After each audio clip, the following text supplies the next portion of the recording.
Bem, pessoal, vamos começar aqui mais uma gravação, dando continuidade ao nosso estudo de gramáticas, ok? O ambiente aqui está um pouco barulhento, mas eu acho que vai dar para continuar numa boa, ok? Nós vimos até agora a introdução à maneira formal que nós temos para descrever a sintaxe da linguagem de programação, que são justamente as gramáticas livres de contexto, ok? Nós vamos continuar agora estudando. Nós já tivemos exercícios, já viram o que é uma derivação, o que é uma forma sentencial, o que é uma sentença sendo derivada, uma derivação mais à esquerda, mais à direita, o que é a árvore de análise sintática, tudo isso já foi visto. Nós vamos agora ver quais os problemas comuns que surgem no uso dessa ferramenta, né? Por exemplo, aqui onde nós paramos, né, a questão da árvore de análise sintática, a gente já viu o que é isso aqui. Isso aqui está representando uma derivação, né? Agora tem um problema que surge, gente. Qual é o problema que surge? A questão da ambiguidade em gramática, certo? O que é ambiguidade? O que é ambiguidade? Quando eu falo algo ambíguo, eu estou falando algo que uma mesma situação pode ser interpretada de maneiras diferentes, certo? Então nós vamos dizer que uma gramática ela é ambígua se gera uma forma sentencial, ou seja, a partir do símbolo inicial, eu consigo chegar numa forma sentencial, que pode ser a própria sentença lá no final, né? Ok? Então eu cheguei lá, por exemplo, aqui do assign. Fui fazer a derivação. Deixa eu pegar aqui um exemplo de derivação. Pronto. Aqui. Lembrem que a forma sentencial é isso aqui, né? Então, se eu conseguir, a partir do símbolo inicial, chegar de duas maneiras aqui, sendo que duas derivações, eu chego à mesma forma sentencial, e quando eu transformar essas derivações em uma árvore, dá origem a duas árvores diferentes, então eu tenho uma gramática ambígua. Ok? Em outras palavras, eu consigo chegar nos mesmos locais fazendo dois percursos diferentes, representando duas estruturas diferentes. Certo? Então, se eu fixo a derivação mais à esquerda, eu esqueci o mais, fixei que é mais à esquerda, certo? E eu consigo, para uma sentença final, gerar duas derivações, ambas mais à esquerda, é ambíguo. Se, certo? Eu fixo a derivação mais à direita. É sempre escolher o símbolo mais à direita para ser expandido. E, durante eu tenho duas derivações mais à direita chegando no mesmo passo intermediário ou até no mesmo final, também tem ambiguidade. Ok? Cada derivação com a gramática não ambígua tem uma, olha aí, ó, o que é importante ser? A única árvore. Só pode ter uma única árvore. Certo? Apesar da mesma árvore, eu posso chegar na mesma árvore partindo de uma derivação aqui na minha esquerda, né? E partindo da derivação mais à direita. As derivações são diferentes. Um é mais à esquerda, outro é mais à direita, né? Por aí vai. Entretanto, elas têm que gerar a mesma árvore. Se gerarem árvores diferentes, então a gramática é ambígua. Ok? Então, basicamente é isso. É você chegar num ponto. Você vai derivando e chegar num ponto em que você percorreu dois caminhos diferentes e chegou no mesmo ponto. Ok? Isso gera ambiguidade. Óbvio, né? Uma vez que você fixou a mais à esquerda ou mais à direita. Olha essa gramática aqui, gente. Né? Ó. Olha o que ela tem aqui. Ó. Atribuição, identificador e expressão. Identificador A, B ou C. Então sempre vai ter aqui um A, ou B ou C do lado esquerdo, né? Aí não tem muito ponto correr. Agora, olha a expressão. Um ramo de expressão pode virar expressão mais expressão, expressão vezes expressão.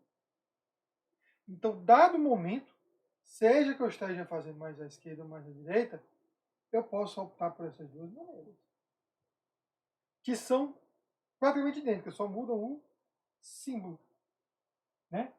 Então, se eu pegar uma expressão, acho que essa expressão é A igual a B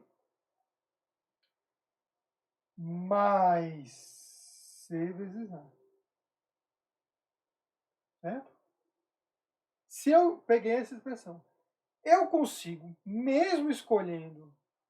Opa, vou ocultar aqui, para ficar bem legal. Pronto. Eu consigo gerar, a partir dessa expressão, usando essa gramática, essas duas árvores. Certo? Eu não vou fazer a derivação toda, mas olha só. Posso até fazer o começo aqui. Ó. Em ambos os casos, né? Assign. Não vai ter mistério. E D igual à expressão. Esse lado do ID, gente, eu posso até deixar para derivar por último. Não tem problema. Mas aqui, nesse exato momento, eu posso fazer duas opções. Quais são as duas opções? Expressão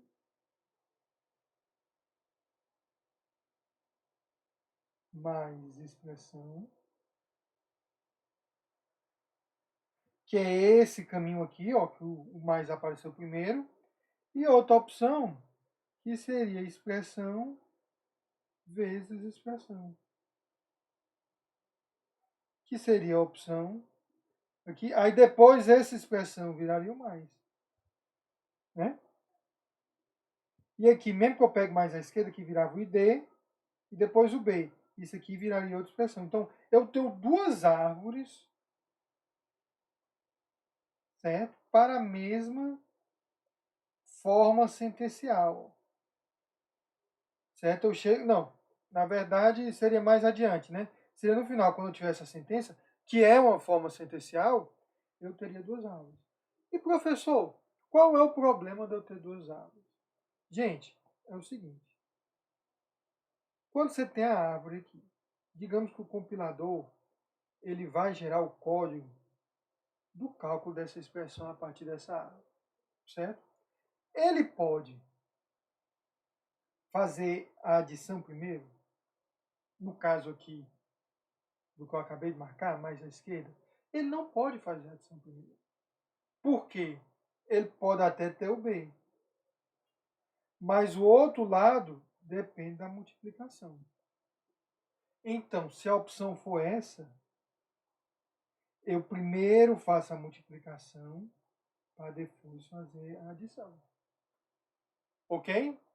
E se a opção for essa, primeiro eu faço a adição para depois fazer a multiplicação. E faz diferença? Brinque um pouco com os valores de B mais C. Se B for negativo, B for menos 1 e C for 2. Não, olha. Se B for menos 1, C for igual a 1 e A for igual a 2. Se eu somar B e C primeiro, dá 0. 0 vezes 2, 0. Se eu multiplicar C vezes A primeiro, 2 menos 1, 1.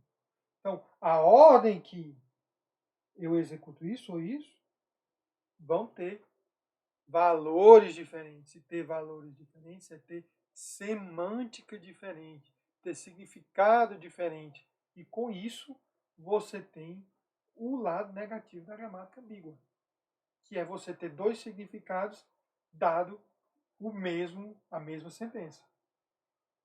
Ok? Como é que eu resolvo para não se tornar ambígua? Eu vou ter que, de alguma forma, sempre forçar, certo? Eu vou ter que, como a projetista da linguagem, decidir. Eu estou projetando minha linguagem, vou ter que decidir.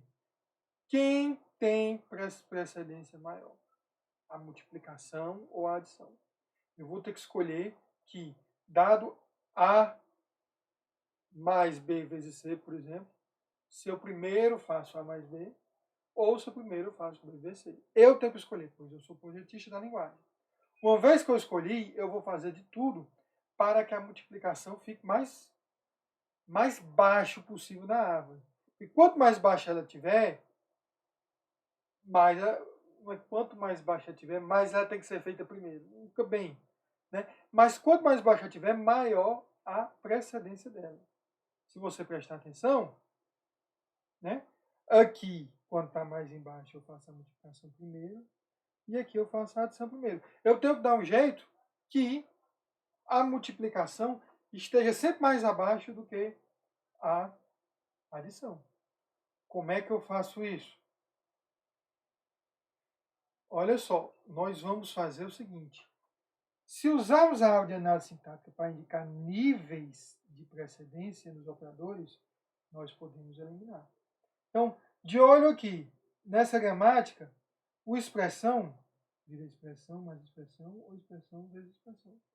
Eu tenho que, de alguma forma, garantir que vira a adição, certo? E se tiver a multiplicação, vai vir abaixo.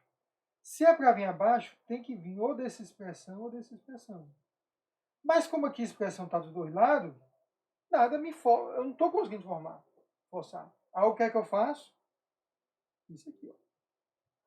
A parte lá introdutória está do mesmo jeito, né? Tudo igualzinho, mas eu forço que expressão vira expressão mais termo.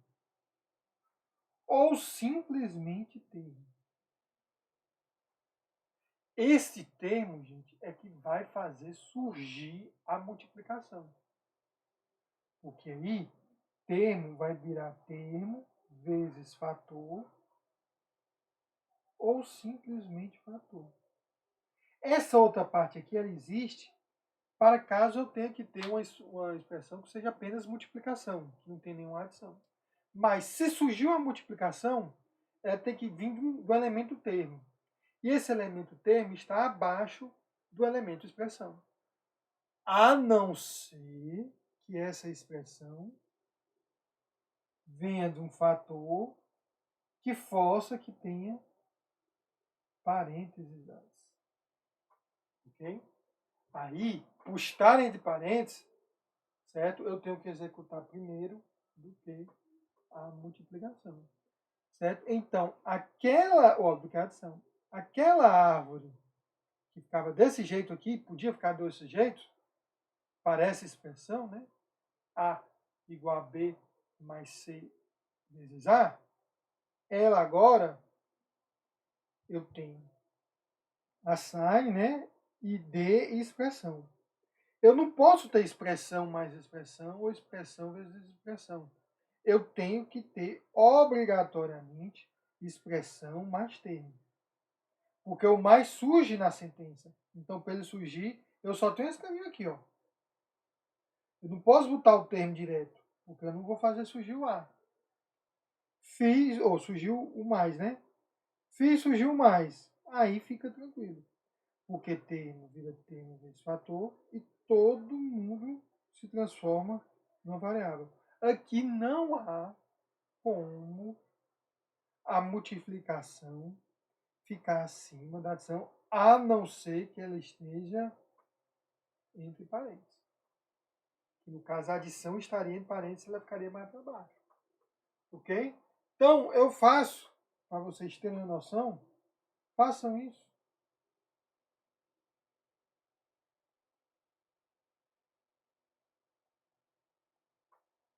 Para vocês entenderem isso aí. Ok?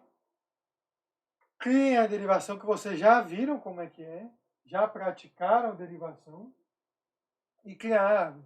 E tentem ver quem é que vai ficar mais lá embaixo.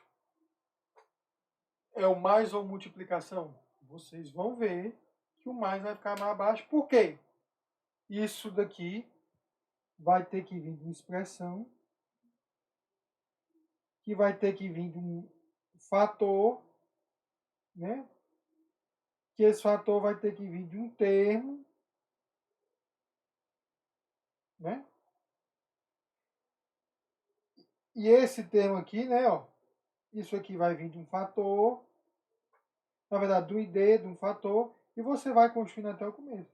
Você vai ver que esse caminho aqui é maior do que esse, isso vai estar mais acima, isso aqui vai ter lá embaixo. Então, o mais dentro do parênteses terá a precedência maior. Ok?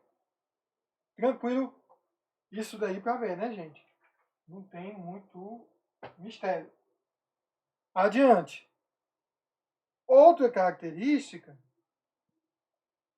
uma coisa é a precedência, né? Que de certa forma nós tratamos ao eliminar a ambiguidade. E nós vamos adiante para a associatividade de operadores. Certo?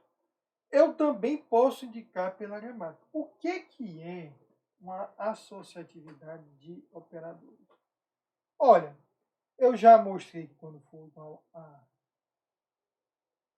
mais B vezes C, eu já consigo provar que isso aqui vai mostrar isso ficando lá embaixo. Agora, se for o seguinte,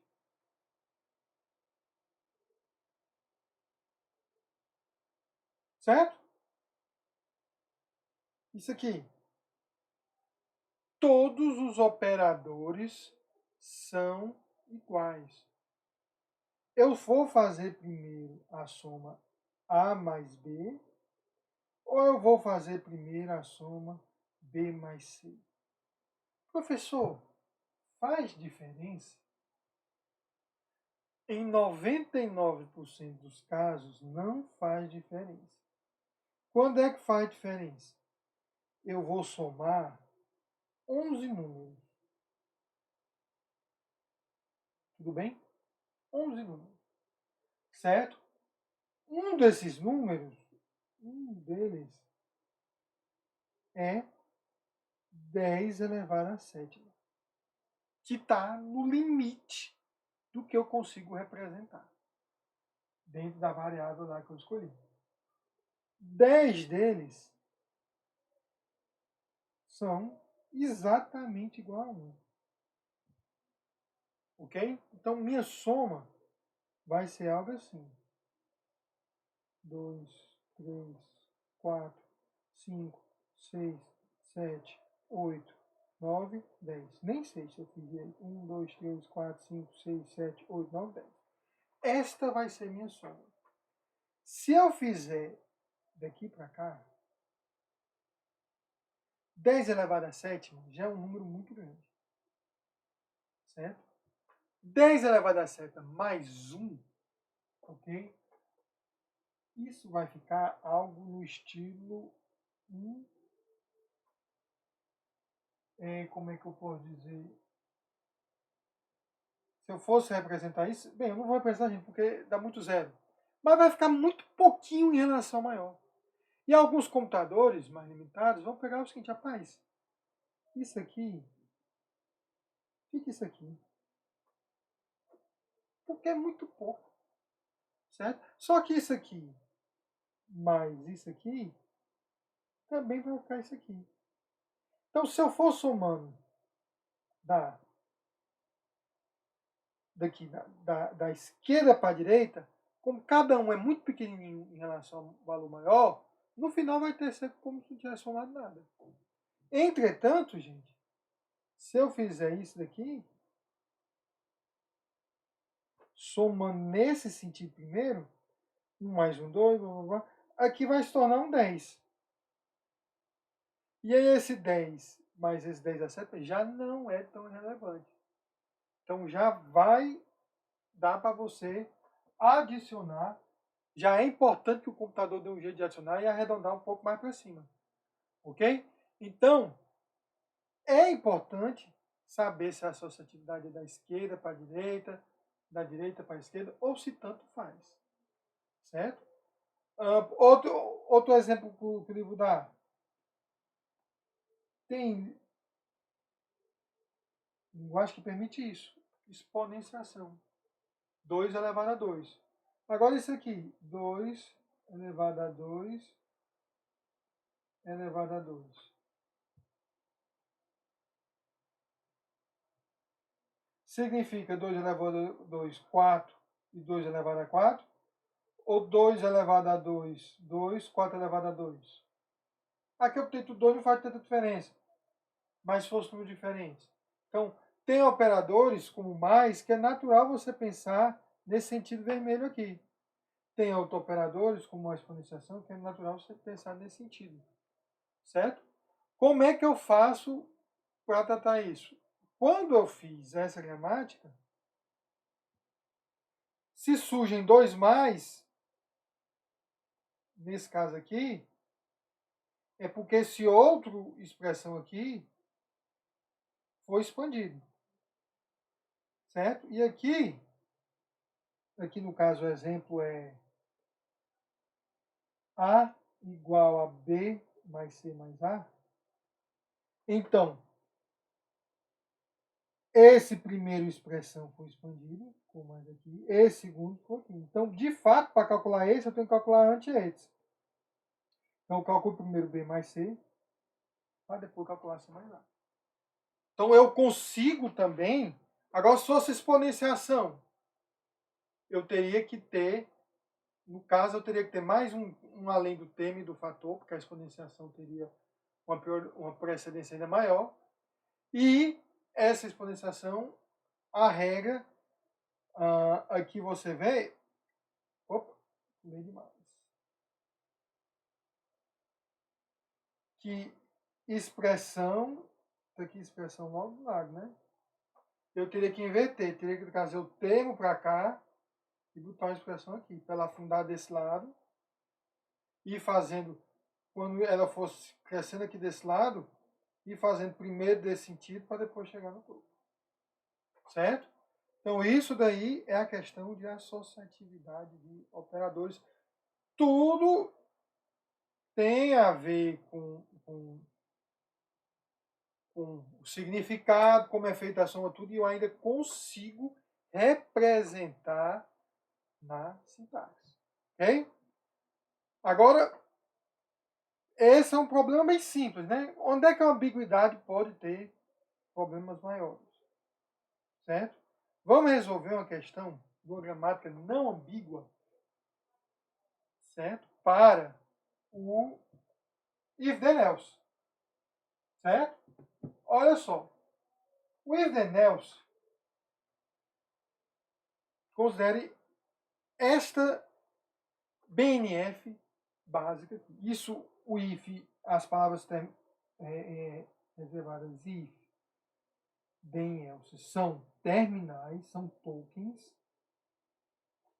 certo? E o que está entre o abre, o menor e o maior são não terminais. Então, uma sentença, statement if, é o token if, seguido de uma expressão lógica, que é booleana, né? Then, outra sentença. Ok, mas é só assim? Eu só tenho if dessa forma? Não. A maioria das linguagens impõe outra regra. Impõe não, possibilita outra regra. O if, a expressão lógica, o then, a sentença que vai ocorrer quando a expressão lógica avaliar para verdadeiro, e um else que indica uma sentença que vai ser, ou um conjunto de sequências, sentença, que ele só está botando uma, né? Para simplificar, que vai representar o que vai ser executado quando a expressão lógica for falsa. Ok? Se por acaso eu não estou mostrando a gramática toda, porque uma gramática toda de linguagem é muito grande. Ok, gente? Mas, se por acaso essa sentença aqui puder virar novamente um if, nós teremos ambiguidade. Aí fica a questão, vocês conseguem ver que ambiguidade é essa? Né? É uma ambiguidade em relação a qual else, ou qual expressão lógica, né, o else está associado. Porque se aqui dentro tiver um if then, se aqui dentro tiver algo que seja if then pontinho, esse else aqui, ele vai estar ligado a isso ou vai estar ligado a isso. Entendeu? Então, nessa sentença aqui que eu tenho, if, expressão lógica, então if, outra expressão lógica, então statement, else statement. Aqui não há dúvida. Esse statement aqui, ele vai ser executado se isso for verdadeiro e isso for verdadeiro. Agora a questão é, este statement aqui vai ser executado quando? Se esse else casa com esse then, quando isso for falso, isso já executa. Se esse else casa com esse then, isso pode ser verdadeiro. E se isso for falso, eu executo isso aqui. Então, isso falso, eu executo direto. Isso verdadeiro e isso aqui falso, eu executo aqui. São duas opções. Ok? São duas opções. E aí você indaga, né? Como é que é? Um exemplo em código. Olha aqui. If don't igual a true, then if then não igual a zero, then quociente igual a zero. Certo? Então, se tiver don't igual a true e denominador igual a zero, quociente igual a zero. Aí, nessa dúvida agora que eu tenho, denominador igual a true, certo? Mas digamos que for falso. Se for falso e estiver casado com isso, eu já executo isso aqui. Mas se isso é verdadeiro e esse está com esse, significa que isso aqui é falso. Aí se é falso eu posso executar esse? Então tem essa dúvida. Aí você diz, professor, como resolver? Né? Aí eu fico a questão. Você no livro tem, né? Mas eu disse para vocês que fica ambígua por causa da árvore. Dado essa sentença, você consegue fazer as duas árvores? Duas árvores diferentes que vão chegar nessa mesma sentença, né?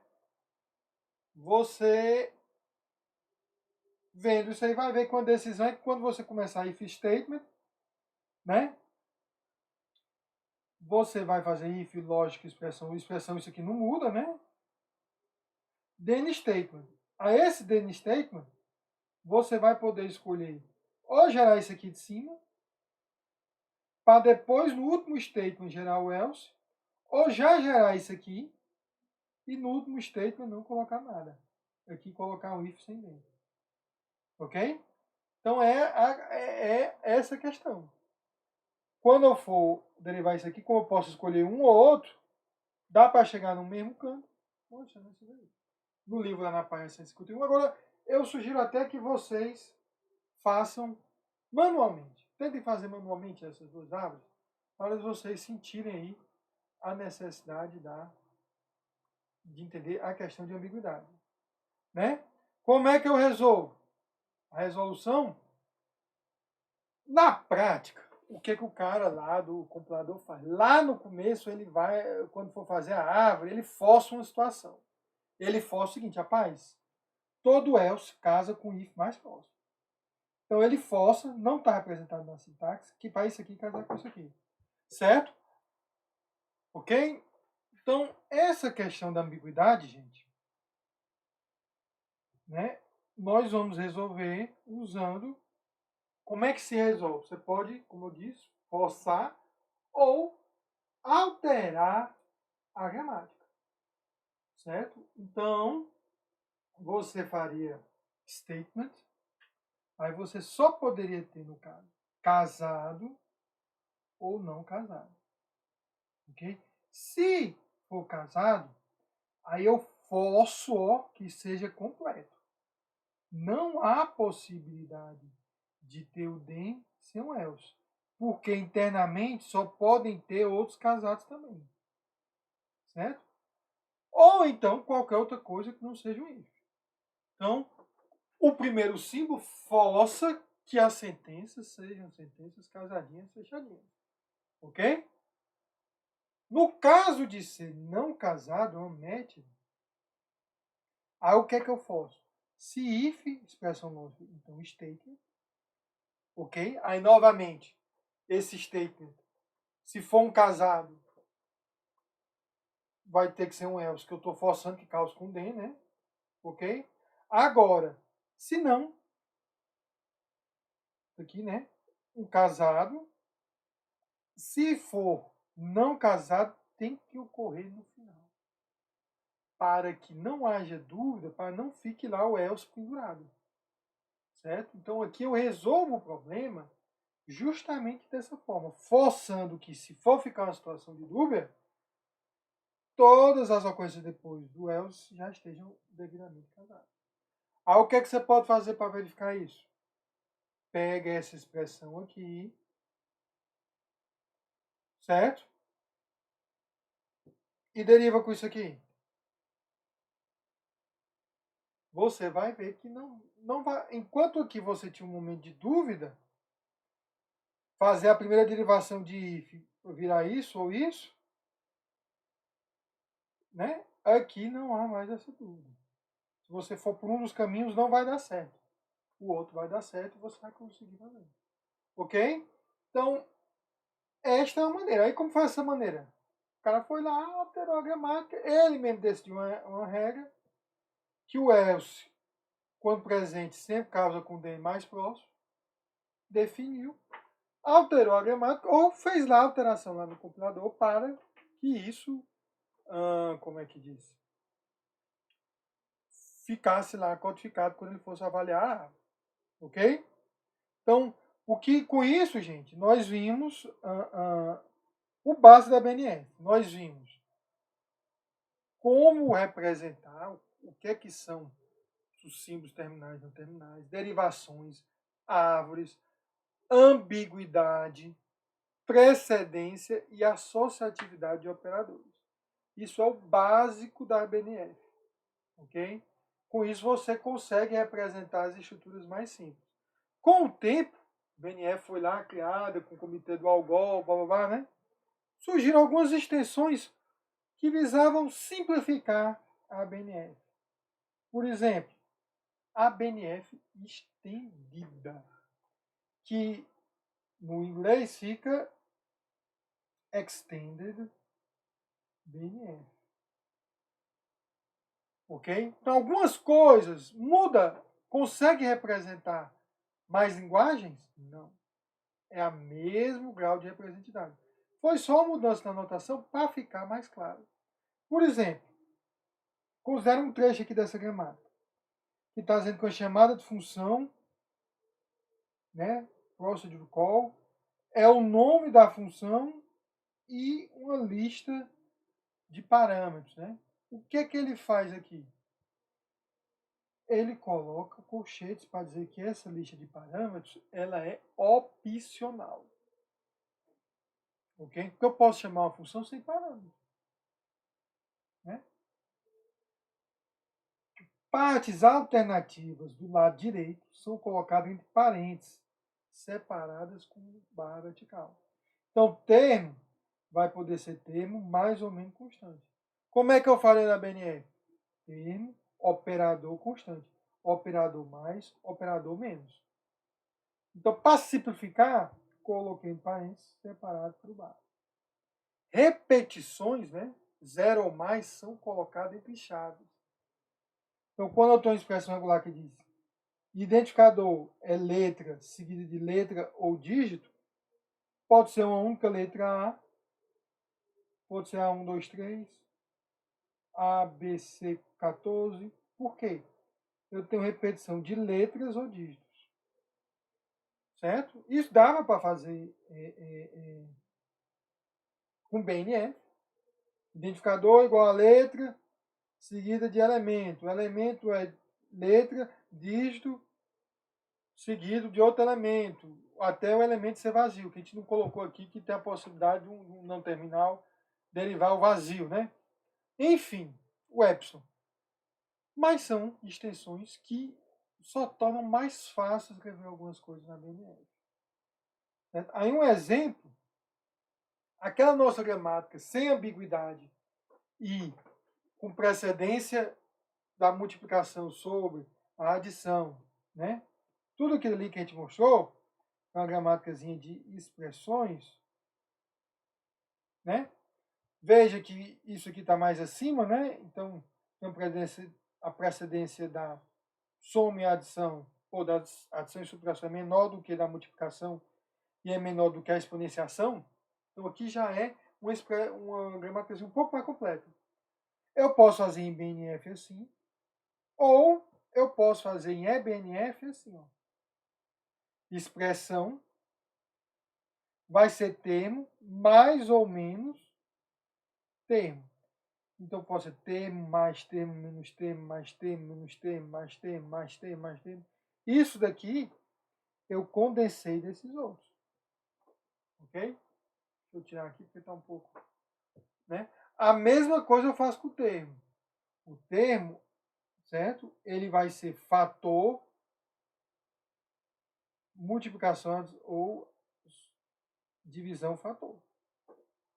Né? E fator é igual a expressão exponencial fração. Tudo que está entre chaves pode ser repetido. Ok? O que está entre parênteses preparado pelo pai pode ser um ou outro. E aí pergunta, a linguagem é diferente? A linguagem é a mesma, só que isso aqui ficou mais conciso para o cara trabalhar, né? Ficou menor. Mas é só isso. Ok? Não tem diferença, não tem nada de mágico nisso daí. Detalhe. Aqui, a expressão cresce, né? Ó. Se fosse vários mais, a associatividade seria à esquerda, né? Aqui não. Aqui vai ser à direita. Porque, quer dizer, aqui não fica fixo, né? Então isso aí o cara, o projetista do compilador, teria que resolver na mão também. Mas vê-se a vantagem de ter uma representação menor, mais resumida. Tudo bem? Aí tem outras aí, alternativas colocadas nesse. Tem várias. Tem uma tal de ABNF que eu fui ver um dia desse para saber o que era. Enfim, mudam os símbolos, mudam uma. Em vez disso daqui que é meio difícil o cara escrever em algumas linguagens, coloca 2 pontos, tudo. Mas são pequenas variações, gente, que não mudam as gramáticas que são reconhecidas, né? Então, eu acho que tem exercício aí para você praticar transformar de BNF para IBNF, mas é simples. É só, de fato, observar as regras mais comuns, ok? Vamos agora, certo? Nós falamos até agora da parte sintaxe, do formato, ok? Mas nós vamos ver agora algumas extensões, né, para a BNF que vão permitir já tratar alguns problemas da semântica, né, das linguagens de programação, ok? Nós vamos começar, tem os níveis mais complexos, que definem a semântica de tempo de execução, que são dinâmicas, mas nós vamos começar com a semântica estática, que é muito útil na verificação de tipos, ok? Essa semântica estática, certo? Ela vem suprir algumas limitações das gramáticas livre de contexto, ok? As gramáticas livre de contexto, gente, não podem descrever todos os aspectos sintáticos. Tem algumas coisas, por exemplo, referenciar uma variável que já foi declarada ou não, né? Garantir consistência de tipo, isso até que é possível extrapolar BNF para fazer algumas dessas coisas, mas a gramática ficaria muito complicada, ok? Então nós vamos usar a semântica estática que durante a compilação faz mais verificações, certo? Para garantir a corretude do programa, ok? Por exemplo, para representar tipos de operandos em uma expressão.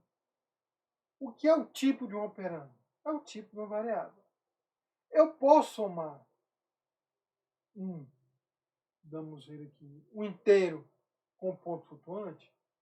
Eu posso. Mas o valor final é ponto flutuante ou inteiro? Na maioria da linguagem vocês usam. Ok? Isso é uma questão de formato. O fato de eu estar botando duas variáveis para serem somadas. Entretanto, isso leva em consideração informações que não estão naquela sentença, né? E sim uma sentença anterior, que foi quando as variáveis foram declaradas.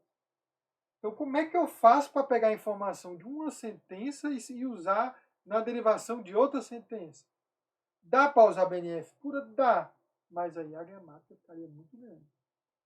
Ok? E essa questão de verificar se a variável foi verificada ou não, também não dá para fazer na BNF, né?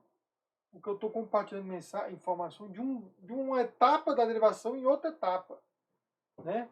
Então, livre de contexto não dá. Eu tenho que colocar algumas informações.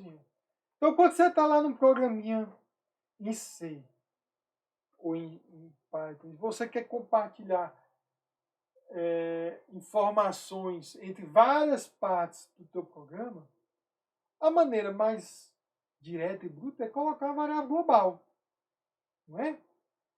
Então, nós não vamos botar variáveis globais, mas nós vamos botar variáveis presas a um contexto, que é o contexto do símbolo não terminal. Ok? Então, é isso que nós vamos ver agora. Então, tudo nós em BNF, agora uma extensão a mais, que são as gramáticas de atributos. Ok? Nós vamos falar conceitualmente aqui, mas depois vamos colocar mais detalhes aí, porque tem muito conceito, certo, gente? Mas fica melhor de entender quando tiver um exemplo mais concreto, né? Uma gramática de atributos, certo? Eu já disse para vocês, é uma extensão de uma gramática de contexto. Então, terminal, não terminal, derivação, árvore, tudo isso vai fazer parte das gramáticas de atributos. Regras, as regras principalmente. Ok? Você utiliza, né? Como eu já disse, no aspecto estático, né? Que é verificado durante a compilação. Ok? Só que o que eu tenho a mais, né, em relação à BNF? A BNF eu tenho sentença, forma sentencial, terminal, não terminal, né? Eu tenho derivação, eu tenho árvore. Todos esses conceitos nós já sabemos o que é. Nós vamos colocar agora o conceito de atributo ligados aos símbolos. Nós vamos botar o conceito de função de cálculo, de computação de atributo ligada às regras. Expressão é igual a expressão mais termo. Aqui não é regra. Então, junto àquela regra, eu vou ter uma função associada. Certo? Lembra lá, nós tínhamos algo desse tipo, né? Expressão igual a expressão mais termo. Não é algo assim? Então, os atributos, gente, eles vão estar ligados aos símbolos. Certo? As funções, elas estão ligadas a toda a regra inteira. E as funções de predicado, elas também estão associadas a toda a regra, mas elas são como se fossem verificações. Ok? Então, esse símbolo aqui, cada símbolo vai ter atributos, que são como se fossem variáveis do símbolo. Cada regra, quando eu aplicar a regra, eu executo essas funções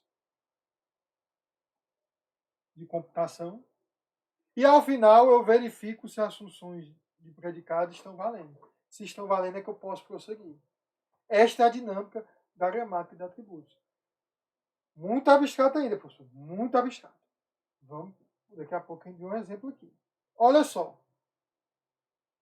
Só como a gente fez a definição lá dos termos, vamos fazer de novo a definição dos termos aqui direitinho para não restar dúvidas. Uma gramática de atributo é uma gramática com os seguintes recursos acionários. Ok? Associado a cada símbolo da gramática está um conjunto de atributos. Então você imagina que cada símbolo da gramática é como se fosse um objeto numa linguagem orientada a objeto. Vão ter variáveis associadas a esse cara. Então, por exemplo, eu poderia ter aqui uma expressão ponto valor. Valor seria um atributo associado ao símbolo expressão. Quais são, o que valor pode ser? Valor pode ser qualquer coisa. Valor pode ser um número, pode ser uma cadeia de caracteres, pode ser verdadeiro ou falso, pode ser um struct, pode ser um objeto, pode ser uma classe. O que limita o que valor pode ser? O que me limita é a linguagem que eu estou usando para construir o compilador. Eu vou fazer essa semântica estática, executar não faz a compilação. Se eu estou usando Java para construir o compilador, eu posso fazer os atributos dos meus símbolos serem qualquer elemento de Java. Não tem problema. Ok? Mas, em geral, aqui no nosso exemplo, a gente vai trabalhar com cadeias caracteres, números ou valores. Vou ler. Associado a cada regra da gramática está um conjunto de funções, pode ser mais de uma função, e um conjunto também de predicados, ele chama de funções predicadas, mas pode dizer que é predicado. Tudo que é predicado, gente, você imagine que é uma combinação de i ou exclusivo de expressões lógicas. Ok? As funções de cálculo podem representar qualquer algoritmo. Eu posso fazer qualquer algoritmo, eu posso pegar um quicksort e executar nos atributos do símbolo gramático. Não sei para quê, mas eu posso fazer. Certo? Agora, o importante é que, novamente, eu só posso descrever uma função que se ela pudesse ser implementada na linguagem que eu estou gerando no computador. Ok? Então, quando eu faço uma derivação, eu aplico as funções de cálculo, atualizo os valores dos atributos e verifico se o predicado se mantém verdadeiro. Se se mantiver, então beleza, tranquilo, minha derivação está sendo possível, está sendo correta. Agora a questão é, dada a árvore, como é que eu começo a calcular? Eu vou das folhas para a raiz daí das folhas? Isso daí não existe uma maneira pré-determinada. Vai depender da linguagem e quem define é o implementador ou compilador. Né? Aí botando símbolos.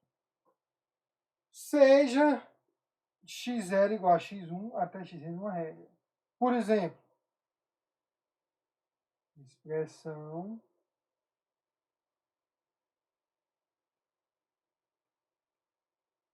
né, ó, é igual a expressão. Deixa eu só apagar aqui, porque era bom ter colocado um R aqui. Expressão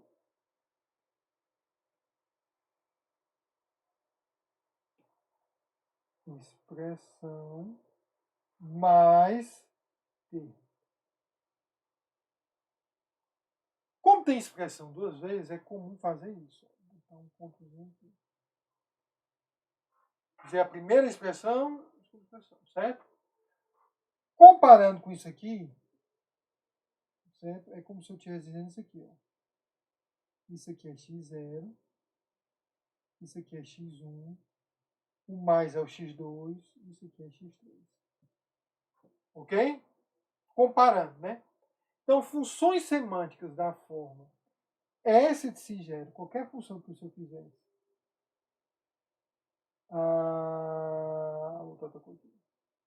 Atributos de XPR 1 são iguais a uma função que leva em consideração os atributos de XPR 2 e os atributos de termo, porque é o que estão do outro lado. Funções desse formato, elas definem atributos sintetizados. Porque justamente os filhos da árvore de XPR1 vão ser XPR2 mais XPR3, né? O mais geralmente é só um marcador. Por isso eu não botei aqui no meio. Ok? Então, quando o valor dos atributos do nó pai é definido pelo valor dos atributos do nó filho, eu tenho uma síntese. Então, é uma coisa que eu estou partindo da raiz para o topo. Ok? Quando eu tenho que, por exemplo, o atributo de termo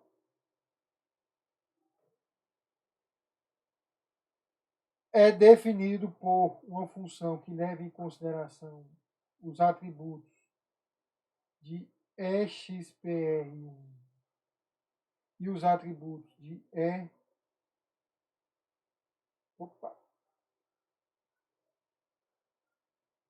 EXPR2, certo? Então significa que eu, estes termos, estou recebendo valores do meu pai, que é XPR1 na árvore, ou do meu irmão, que é XPR2, certo? Aí nós chamamos de atributos herdados. Mesmo que seja só do irmão, mesmo que seja só do irmão. Você considera que está herdando, ok? Herança geralmente vem da raiz da árvore até as folhas. O que é um atributo intrínseco? São os atributos das nossas folhas, cujos valores vêm de outro canto. De onde é que vem de outro canto? Esses valores vêm do analisador léxico, vêm da tabela de símbolos, certo? Por exemplo, eu sei que a string de 11 representa um número, mas a representação numérica do 11, binária dentro do sistema, é um atributo intrínseco, certo? Do número 11. Então, externamente, alguém vai lá na folha, colocou essa informação. Quando eu tenho uma árvore e eu tenho todos os atributos intrínsecos que são de fonte sistema calculado, aí eu posso partir para calcular o sintetizado e os herdados. Ok? As funções de predicados, elas atuam nos atributos para restringir o que está sendo possível. Vou garantir, por exemplo, uma expressão, ela não pode ser, tem que ser um número inteiro, tem que ser um número flutuante, não pode ser uma cadeia de caracteres, esse tipo de restrição aí. Ok? Então imagine um programa que, dado uma árvore de análise sintática, vai executar funções para calcular os atributos e verificar se os predicados estão verdadeiros. Certo? É isso que ela vai fazer. Está lá a árvore, vai preencher os intrínsecos externamente e vai passar a calcular os atributos. A ordem que eu calculo os atributos, aí também é definida pelo implementador do compilador. Mas tem que ser possível calcular e preencher toda a árvore. No caso, eles chamam de decorar todas as árvores. Aí vamos para um exemplo. O exemplo é o seguinte. Como eu disse para vocês, uma das coisas que não dá para fazer em DNF, que é a questão de verificação de tipos, certo?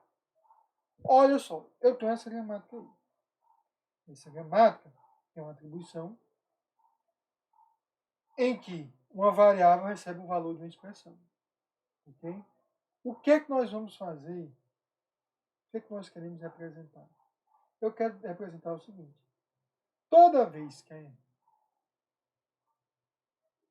a variável, tem uma variável que está desse lado aqui. Toda vez que essa variável for real, certo? Eu posso ter inteiro mais inteiro, não tem problema, eu jogo com real. Se eu tiver real, eu posso ter inteiro mais real, não tem problema, eu converto outro inteiro para real e somo com real existente. Se eu tiver real, eu posso ter real mais inteiro. E se eu tiver real, eu posso ter real mais real, né? Porque, em geral, o real cabe mais. Então, eu posso converter tanto tudo que é inteiro para real, certo? Tranquilo, uma boa. Dá tudo certo. Agora, tem um problema aí, né? Qual é o problema? É o caminho inverso. Se eu tiver inteiro somando dois inteiros, dá ok. Agora, qualquer combinação de inteiro com real não pode ser... Bem, R$2 não pode, né? R$1 e um inteiro não pode. Porque aí eu tenho que converter isso para real e o valor real não cabe no inteiro. Isso aqui também não pode. R$20, real. Pronto.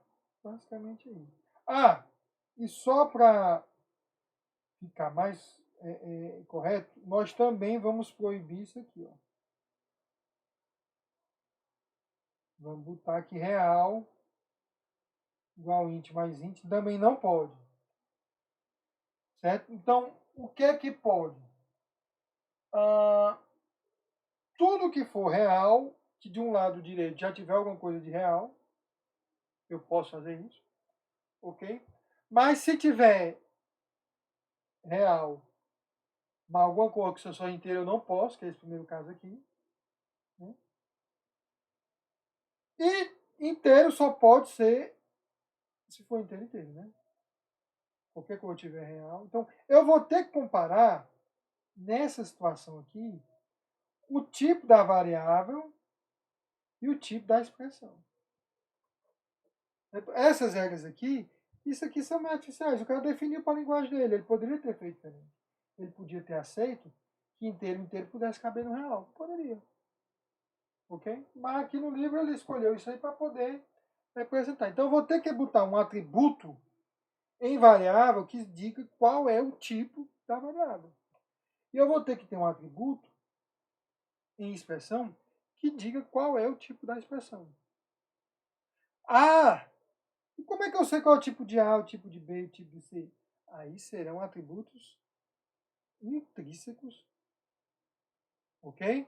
Que serão tirados de uma tabela de símbolos, que serão tirados de uma declaração anterior e tudo mais. Ok? Então eu vou criar dois argumentos, ou dois atributos. O atributo tipo atual, tipo de fato, que está ligado aos símbolos variável e expressão, e o tipo esperado, que está vinculado à expressão. Quando eu chegar nessa derivação aqui, que é a primeira que eu faço, né?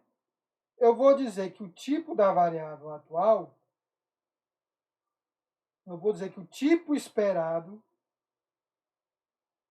da expressão tem que ser algo que eu possa colocar na variável, que eu vou definir de acordo com essas regras.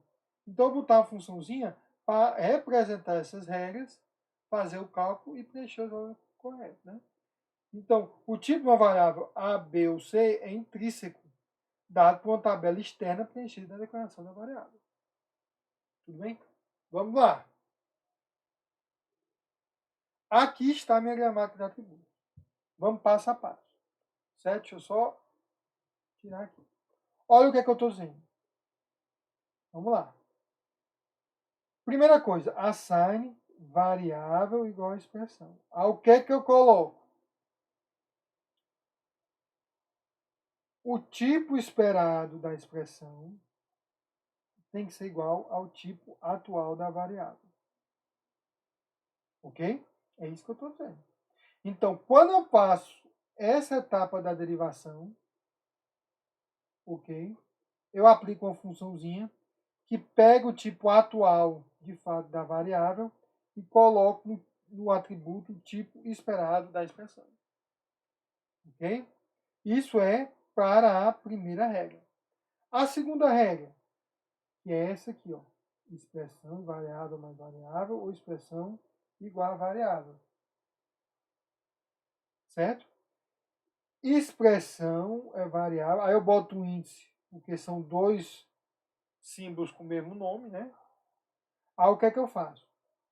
O tipo de fato da expressão, se ambas forem inteiras, é inteiro. Né? Então isso aqui é uma função, isso é um algoritmozinho, ó, isso aqui. Ó. Isso é um algoritmo que eu estou executando. Eu verifico, rapaz, o tipo atual da primeira variável é int? É. E o da segunda é int? É. Então retorna int. Se for qualquer outra coisa, é porque uma delas é real. Então o tipo esperado retorna real. Ok? Qual é o predicado? O tipo de fato da expressão tem que ser igual ao tipo esperado. De onde é que veio o tipo esperado? Da regra anterior. Se for diferente, erro. Né? A regra sintática, a expressão vira variável. Tipo atual da expressão é o tipo atual da variável, porque aí não tem mudança por causa do operador mais, certo? O predicado é que tem que ser iguais, né? Que no caso os predicados são a mesma coisa. E por último, a regra sintática variável igual a B ou C. O tipo atual da variável, ele vai procurar numa tabela aí pelo nome da variável. A função lookup busca um dado nome da variável na tabela de símbolos e retorna aqui o símbolo da variável. E isso daí, gente, é a gramática de atributos. Então, onde você tem regra semântica é a função de computação. Os atributos são tipo esperado e tipo atual. E os predicados, que tem que ocorrer na regra 2 e 3, é que o tipo esperado tem que ser o tipo atual. Então, isso é a base de um sistema que você pode representar, né, a verificação de tipos de uma linguagem. Óbvio que vão ter mais tipos, long, double, né? Se você for pegar, no caso, gente, uma linguagem orientada a objetos, você vai ter que inserir isso aí no contexto de classes. Então a tabela de símbolos vai ser bem mais complicada, ok? Mas a base é isso aí. Adiante, se eu fizer igual a mais B, a derivação é assign, igual a var igual a expressão é var mais var. Essa seria a árvore, ok? Dentro de cada expressão desse aí, só tem uma expressão, né? Existe o actual type e o expected type. E dentro de cada variável existe o actual type. Ok? Nisso daí, você pode representar nesta árvore o seguinte cálculo de valores. Né? Primeira coisa que eu vou fazer, calcular o actual type lá desse nível aqui, né? Qual vai ser o actual type desse var? Ele vai ter que fazer um lookup para o valor A. Vai ter que ver na tabela qual tipo de A. Certo? A mesma coisa que o actual type do var2 vai ter que ter um lookup para A, porque é isso aqui, né? E o actual type desse cara, que está ligado, né? Tudo está ligado a esse símbolo. Eu tenho que fazer o lookup em B. Que regra é essa? É esta regra aqui, ó, regra 4. Ok? Que ele diz aqui que é a primeira coisa que eu faço, regra 4. var actual type é igual a lookup a... Eu fiz todos aqui de baixo. Mas o que é que eu sei? Que quando eu faço um assign var expressão,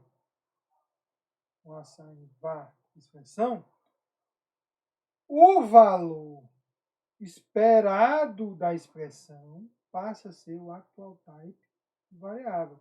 Então aqui eu teria um ponto ET, expected type, que depende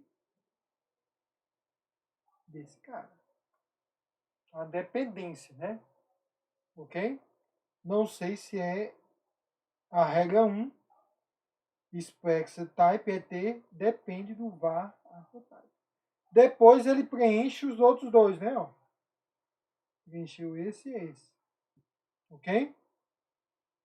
Aí eu vou fazer o tipo atual da expressão vai ser inteiro real baseado nesses caras aqui. Certo? Então, o tipo ponto AT, né, dessa expressão vai depender desse e desse. Ok? Então, uma vez que eu tiver o tipo esperado e o tipo atual, eu vou fazer a comparação. Se for de acordo com as regras, beleza. Se não, falso, não está sendo válido. Aí você for ver aqui, isso está sendo representado aqui. Não, actual type, expected type, pra cá, pra cá. Como é que eu faço esse cálculo? Isso é uma árvore, isso é uma estrutura de dados. Certo? Eu posso fazer como aqui, ó. Começar avaliando isso aqui. Avaliar isso aqui. Avaliar isso aqui. Avaliar isso aqui e avaliar isso aqui. Isto é uma possível ordenação topológica do grafo de dependência dos atributos de uma árvore de análise sintática. Mas eu também poderia fazer isso aqui. Primeiro esse aqui, depois esse aqui, depois esse aqui, depois esse aqui e depois esse aqui. Né? O actual type lá é que parece sempre ficar... Mas não precisa, ele podia ser o terceiro e depois eu pular para o lado. Então, essa ordem de percorrer a árvore, aí o cara lá, o desenvolvedor do compilador, vai ter que colocar, codificar. Ok? Tudo bem? Então, gente, aí mais uma vez os cálculos, né? Tudo, se eu colocasse de fato aqui real em A, né? Opa, real em A, B inteiro, esse real em A aqui viria para ser o esperado aqui nesse real. Certo? E aqui, como é real inteiro, pela regra, se um for diferente, volta real, né? Então, desses caras vinha vir esse real. Como são iguais, satisfazem o predicado e, de fato, a derivação, além de estar correta de acordo com a sintaxe, está correta de acordo com a gramática de atributos. E foi feita a verificação de tipo, que era o objetivo. Né? Como são computados os valores dos atributos? Se eu tivesse uma árvore, vamos ver aqui, expected type é herdado ou sintetizado? É herdado, vem daqui. Actual type é o quê? Sintetizado, vem desses caras. Mas se eu tivesse uma gramática, uma linguagem que fosse tudo sintetizado, se tudo fosse sintetizado, eu poderia começar das folhas e decorando a árvore até a raiz. Se tudo fosse herdado, eu poderia começar da raiz, né, e decorando até as folhas. Entretanto, dificilmente isso vai ocorrer. Na maioria dos casos, ambos são usados e eu tenho que fazer uma mistura de percursos diferentes, né, para poder calcular. Ok? Então, não existe uma maneira única, cabe ao desenvolvedor do compilador, interpretador definir. Então, é pegar uma árvore de uma derivação, imaginar que tem atributos e ir brincando com ela aí. Ok, gente? Aqui é mais mostrando isso aí. Eu não vou decorrer, mas eu peguei de outro livro. Certo? Vamos ver aqui. Certo? Eu não vou fazer manualmente, para não ficar muito extenso, né? Mas olha só, considere essa gramática. Certo? A gramática eu tenho. Aqui a anotação ficou diferente, eu vou até ajeitar. Número, sinal e lista. Sinal, lista e bit. Bem, para não ficar poluído, vocês estão entendendo que número, sinal, lista e bit são não terminais. O mais, o menos, o 0 e o 1 são terminais. O que é que essa gramática faz? Esta gramática vai pegar um valor tipo 1, 1, 0, 1, certo? E vai derivar o valor decimal. Certo? Eu vou poder usar a gramática de atributos para fazer o cálculo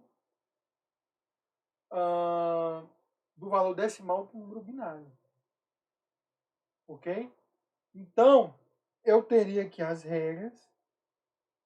Eu teria um atributo que eu vou ter que é posição, que o cálculo de cada valor depende da posição. Né? do sinal para ser negativo ou positivo, e você tem um atributo valor que vai sendo calculado e sintetizado para a raiz. Ok? É um caso mais complexo, mas aqui fica a curiosidade, se vocês quiserem fazer esse mesmo estudo aqui, fazer uma derivação e calcular, fica a oportunidade. Eu botei ele aqui porque eu achei o livro muito pobre em exemplos. Aí disse, professor, não tem outro exemplo? Aqui, outro exemplo aqui, que você pode brincar. Vou ver se eu passo uma atividade com esse exemplo. Eu passo esses slides aí para vocês e vou botar a atividade para vocês fazerem. Vou ver o que é que tem no livro. Isso aí. Ok? Então, gente, com isso aí, nós finalizamos a parte mais ligada à BNF, que é justamente a questão de descrição, babá, e a gramática de atributos. Na próxima aula, nós vamos continuar falando da semântica dinâmica. Ok? Com isso nós terminamos. Vamos depois colocar aí os exercícios para a gente fazer outra aula e a atividade. Ok? Tudo bem então, pessoal? Até mais, até a próxima.